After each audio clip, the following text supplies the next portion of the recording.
Hi guys, so I wanted to tell you about Moontime incense and show you how to make it.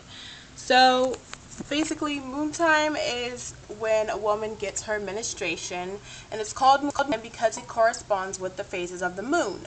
During this time, a woman might her body is going through a lot because she's holding both the powers of life and death inside of her body, with the releasing of a new egg and also the ending of one that has already been released and not fertilized.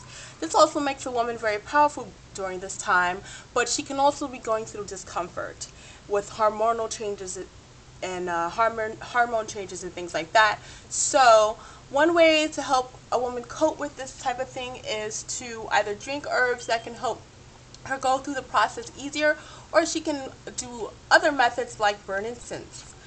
So I'm going to show you how to make Moontime incense. Okay, so here, basically you would use things that correspond with the menstruation that would either help soothe or help you feel better, make you feel more relaxed and beautiful, and just things that are known to help when taken into the system, are known to help as well. So these are going to be burned. We're not going to drink these. So once we burn them, their energies will help us. Okay. Breathing in the smoke from the herb and just the energies that are released when the incense is burned. So here I have my mortar and pestle. It's kind of sunny, not sure how it got. Well, you guys can see that. But here I have my mortar and pestle, and already in it I have rosemary.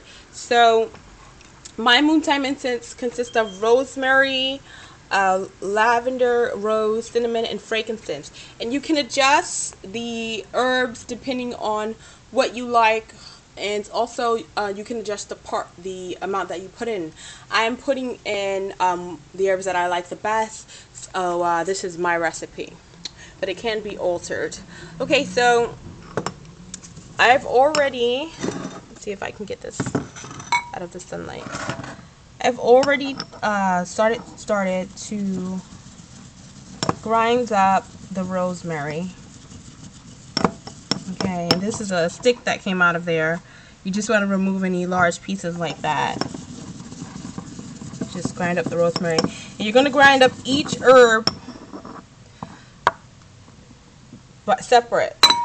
Okay, so for me, the recipe calls for 2 parts rosemary, 2 parts rose bud, 2 parts lavender, 1 part cinnamon, and 1 part frankincense. So that's what I have here. Okay, so next is going to be the rose. This is what the rose bud looks like. And I'm just using my hand to measure the part. So I pour some into my palm and then pour it into my mortar and pestle. But you can use an exact measuring system if you want, but that's how I do it. Okay, so I have the rose in the mortar and pestle. You can see.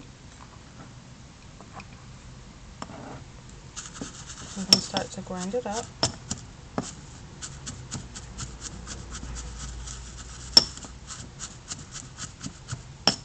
You can also buy a small coffee grinder and use that if you don't want to go through the process of doing this. But I think putting your energy in it this way also helps you extending your energy through the mortar and pestle. But it is more work.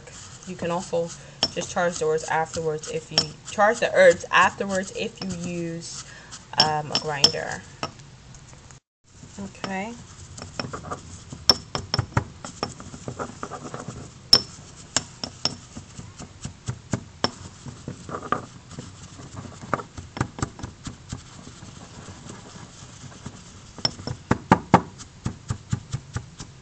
And some say you only go clockwise because you're putting energy into the herb when you're grinding it and crushing it. Generally, I've stuck to that same, because it's the same rule. So you know, you going diesel around the circle to create the energy. Okay, so we use the lavender, and I have my lavender here. This was my rosemary. As you see, I have a lot of rosemary because rosemary is a very useful herb to have. And I have the lavender. So I'm going to open that. I put 1 part lavender this time because I have to go back and stock up. So I'm going to have to put that on my inventory list. Lavender. Grind up the lavender.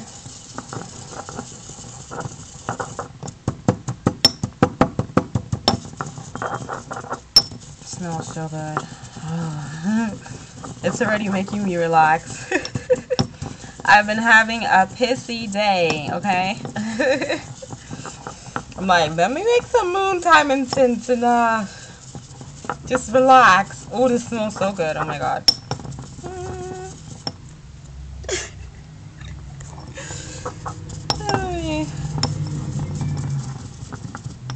Gotta love your Moontime incense. Really, like, I'm already feeling a difference in my mood just from the aroma of the lavender. Okay.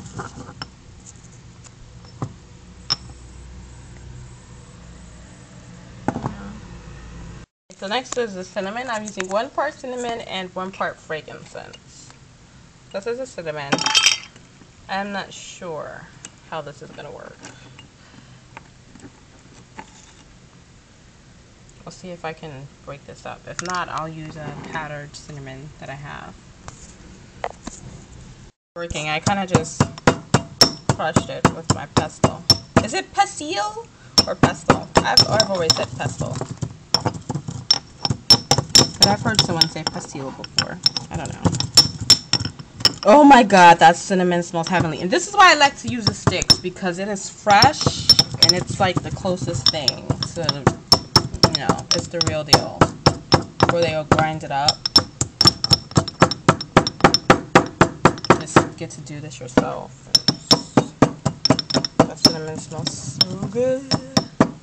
So you can't really, I mean, well actually you can measure the 1 part cinnamon, but it has to be, if you're doing it this way, it has to be after you grind it up. You just pour it in your hand and see if it equals enough for 1 part.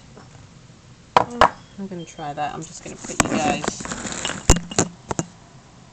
This is what it came out to. So it's not fully filling up my palm the way the other herbs did. So I'm going to add another stick, and that should do it. So just trying to show you how I did it. It smells so good. And I just stick in place and pounce it on it, really. Some of it will come out, but it's okay. Just put it back.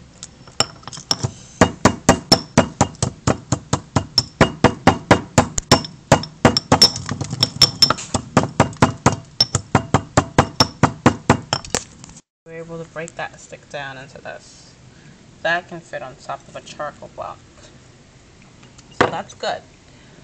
So, and then we'll do the frankincense. This is a frankincense I have. Okay. And I'm using 1 part frankincense. Okay, so measuring in my hand, I just fill up my palm, and that will be the 1 part frankincense.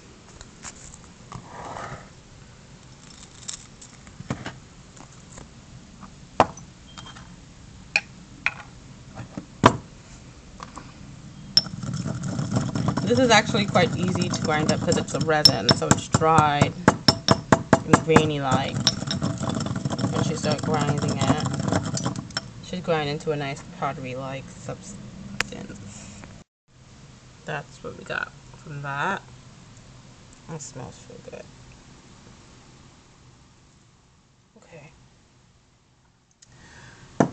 Okay, so like I said, you can change the ingredients. So I'm gonna mix it up a little today and add an oil, 2 oils actually.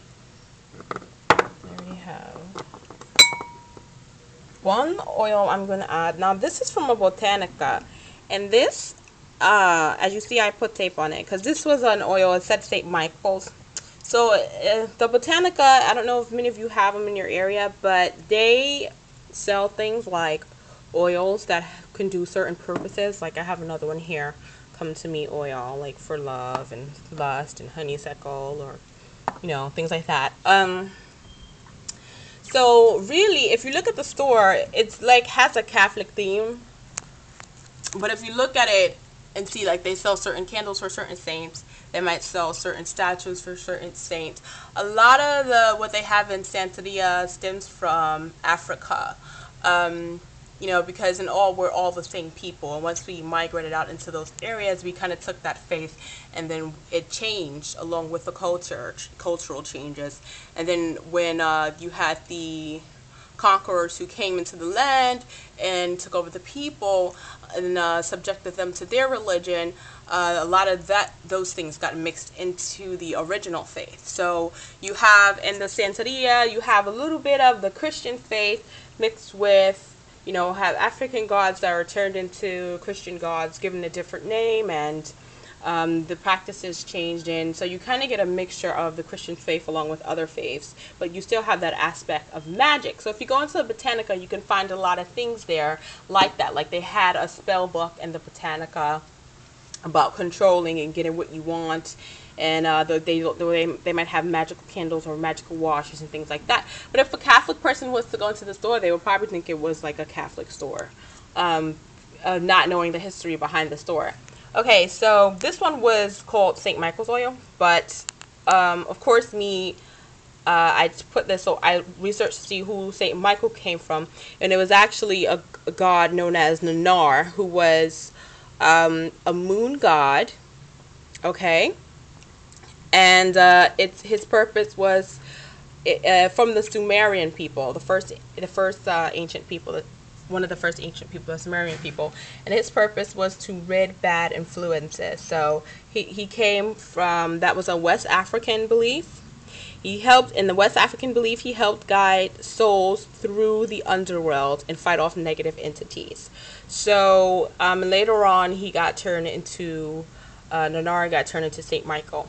Okay, so I'm going to use some of this oil because it rid bad influences, and I'm going to drop some of this into my mixture here, because I've been feeling some negative energy around me. So I just want to add that into my mixture as well.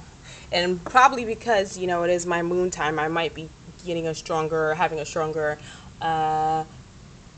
I'm able to feel these energies a bit more stronger than I would normally. It smells so good. It's like a pineapple kind of smell.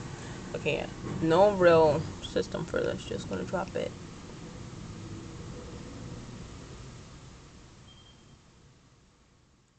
Until I feel it's okay. And then I'm going to take a spoon and just mix that.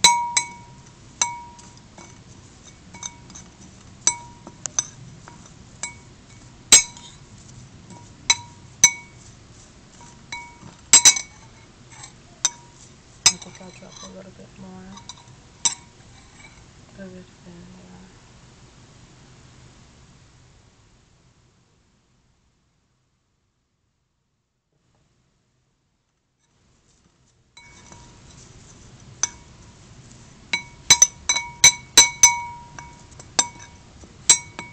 This smells like heaven. It really does. It smells amazing. Okay. Oh, and I'm also going to add some sweetgrass, which I forgot to add that, but I'm going to add that as well. So, as you know, the sweetgrass used by the Native Americans to bring in positive energy, and they would usually use this after using sage to banish any negative energy. So, I kind of want these positive energies to come out and get rid of this, MS and attitude. So, we're gonna add some sweetgrass. So, what I did was I actually just used a scissor to cut the sweetgrass because it can be hard to mix up.